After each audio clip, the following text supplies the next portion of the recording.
महान सूफी संत ख्वाजा मोइनुद्दीन हसन चिश्ती के 800वें उर्स के लिए बनाई गई तकरीबन 300 करोड़ रुपए की योजना की भ्रूण हत्या हो गई। कोई 1 साल तक घिसटने के बाद आखिर वो दफ्तर दाखिल हो गई है, और वो भी तब जबकि दरगाह से जुड़े पक्षों, मीडिया और अजमेर फोरम ने इसके लिए दबाव बनाए रखा।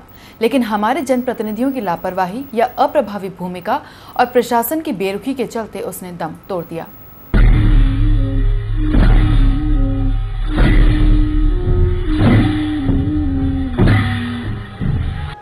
दरअसल आने वाले 800वें उर्स के मद्देनजर पीडी कोर ने करीब 1.25 साल पहले 300 करोड़ रुपए की कार्य योजना तैयार की थी। राज्य सरकार और प्रशासन को इसे आखिरी रूप देने में ही कोई 5 महीने का वक्त लग गया। इसके बाद योजना में थोड़ा बहुत फेरबदल करके केंद्र सरकार को भेज दिया, लेकिन ये बैठकों दर बैठकों के बीच झूलती रही। आखिर स्थिति ये आ गई कि योजना के तहत होने वाले कामों के लिए क्योंकि वक्त पर्याप्त नहीं बचा है, इस कारण इसे चरणों में पूरा किया जाए। पहला चरण 80 करोड़ का तय हुआ, जो कि उर्स के पहले पूरा किया जाना था, और बाकी के चरण बाद में पूरे किए जाने का निर्णय किया गया। मगर सब कुछ अधिकारियों के बीच जुबानी जमा खर्च में ही चलता रहा। आखिर योजना का एक ही काम करने का वक्त नहीं बचा, तो इसे दफन ही कर दिया गया। अब मुख्यमंत्री अशोक गहलोत ने जयपुर में हुई एक बैठक में जायरीन की सुविधा के लिए न्यास और पर्यटन विभाग को मूलभूत सुविधाएं उपलब्ध कराने के लिए 3 करोड़ रुपए मंजूर कर इतिश्री कर ली। बेशक योजना को ठंडे बस्ते में डालने के लिए शासन व्यवस्था के तौर तरीके ही जिम्मेदार हैं, मगर उससे भी बड़ा सच ये है कि ये स्थानीय जनप्रतिनिधियों की नाकामी का ही प्रतिफल है। खासतौर से अजमेर के कथित नए मसीहा केंद्रीय संचार राज्य मंत्री सचिन पायलट और शिक्षा राज्य मंत्री नसीम अख्तर इंसाफ, बाद में मुख्य सचेतक बने अजमेर जिले के केकड़ी सीट के विधायक और बड़बोले नेता डॉक्टर रघु शर्मा ने तो हाल ही कहकर सभी को चौंका दिया कि इस तरह की किसी भी योजना की उन्हें जानकारी नहीं है। दरगाह विकास योजना के लिए सतत प्रयत्नशील अजमेर फोरम की अजमेर के सभी प्रमुख जन नेताओं और मीडिया कर्मियों की भरी बैठक में उन्होंने ये सवाल ही खड़ा कर दिया कि कौन सी योजना। मैं मानता हूँ धारीवाल जी आए होंगे और शहर के लोगों की मीटिंग हुई होगी या अधिकारियों की हुई होगी। उन्होंने शहर के विकास के लिए पीडी कोर तो एक संस्था है, जैसे हम बनाते हैं ना कि ऑडिट रिपोर्ट बना दे भाई मेरी, या तुम प्रोजेक्ट रिपोर्ट बना दो हमारी, ये पीडी कोर वो है जो प्रोजेक्ट रिपोर्ट बनाती है। इसको सैंक्शन कैसे बता रहे हो आप? पैसा सैंक्शन ना कभी 300 करोड़ कौन सी मत से हुआ था, कहाँ से हुआ था वो बताओ। इसलिए भ्रांति की दुनिया में जीने की जरूरत नहीं है।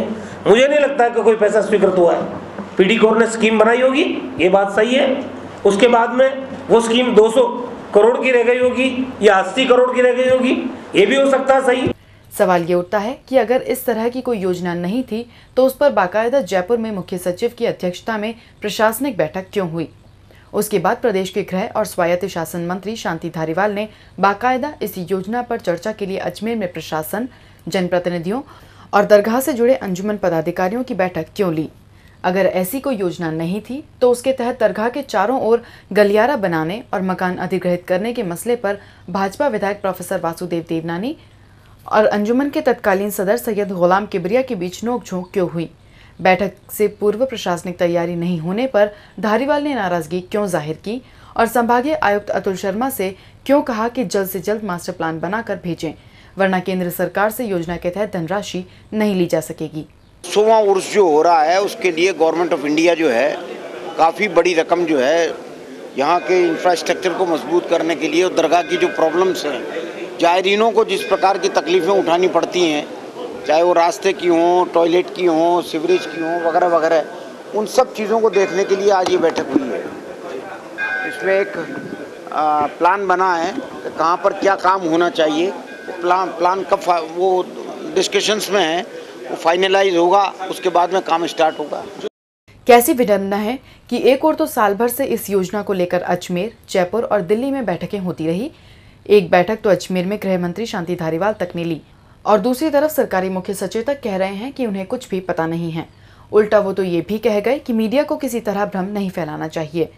रहा सवाल विपक्षी दल भाजपा का, तो ऐसा लगता है कि क्योंकि योजना संप्रदाय विशेष के आस्थाने से संबंधित थी, इस कारण उसने कोई जोर ही नहीं लगाया, महज इसलिए कि उनके हल्ला मचाने पर भी न तो उनको श्रेय मिलता और न ही वोटों का कोई फायदा होता। दरअसल मास्टर प्लान के लिए जो प्रस्ताव मोटे तौर पर रखे गए हैं वो कोई नए नहीं हैं, उन पर पहले भी कई बार विचार हो चुका है। हर साल होने वाले उर्स मेले से पहले और ख़ासतौर से 786वें उर्स मेले के दौरान भी लगभग इन्हीं प्रस्तावों पर चर्चा हो चुकी है, मगर उन पर अमल करने की इच्छा शक्ति न सरकार ने दिखाई और न ही प्रशासन में इतनी हिम्मत कि वो बर्र के छत्ते में हाथ डाले। प्रशासन का भी यही रवैया रहा है कि जैसे तैसे मेला निपटा लिया जाए। मेला शांति से संपन्न होने पर वो शुक्र अदा करने के लिए मज़ार शरीफ पर चादर पेश कर खुद भी चादर ओढ़कर सो जाता है। ताज़ा मामले में भी ऐसा ही हुआ। मोटे तौर पर इस योजना में सालों से अपेक्षित बड़े पैमाने पर निर्माण कार्य कराने सहित अतिक्रमणों को हटाए जाने का प्रस्ताव था। ज़ायरीन की सुरक्षा और सुविधा के लिए पानी, बिजली, सड़क, टॉयलेट जैसी सुविधाओं पर पूरा जोर दिया गया था। इसके तहत विद्युत ट्रांसफार्मर और विद्युत तार भूमिगत किए जाने थे और आवागमन को सुविधाजनक बनाने के लिए सड़कों को चौड़ा करने का प्रस्ताव था। इतना ही नहीं, 115 दुकानों का अधिग्रहण और दरगाह के चारों ओर 15 फीट चौड़े कॉरिडोर निर्माण का चुनौतीपूर्ण काम भी शामिल किया गया था।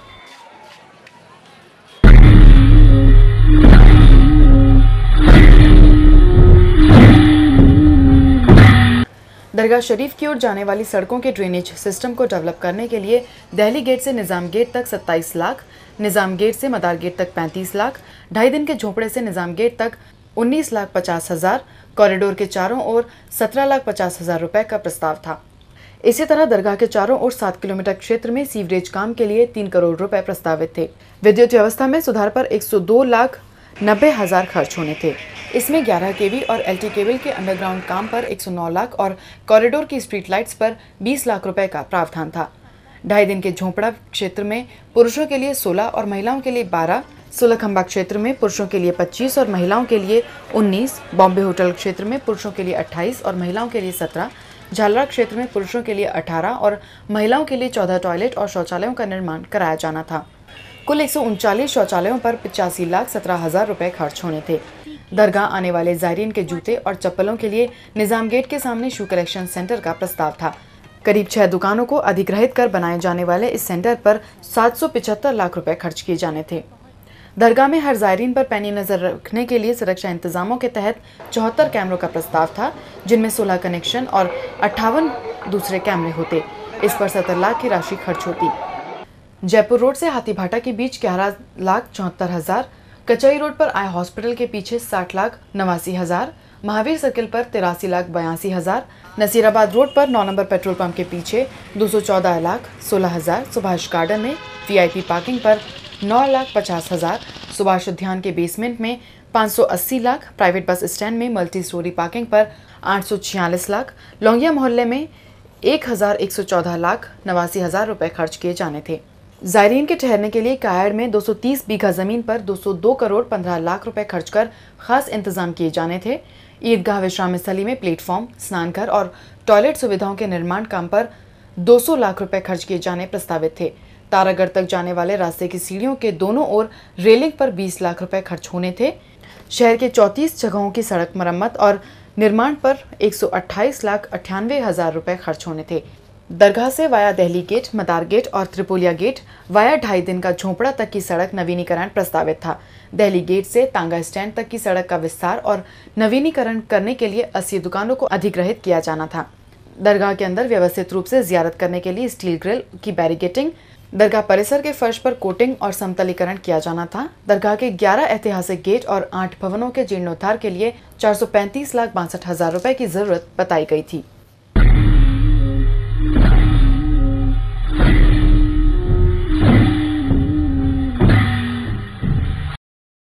300 करोड़ द्वारा विकास का सब्ज़बाग दिखाने वाले सरकार के बयानों के बाद अब राज्य सरकार ने छोटे मोटे कामों के लिए केवल 3 करोड़ रुपए मंजूर किए हैं, जो कि ऊंट के मुंह में जीरे के बराबर भी नहीं है।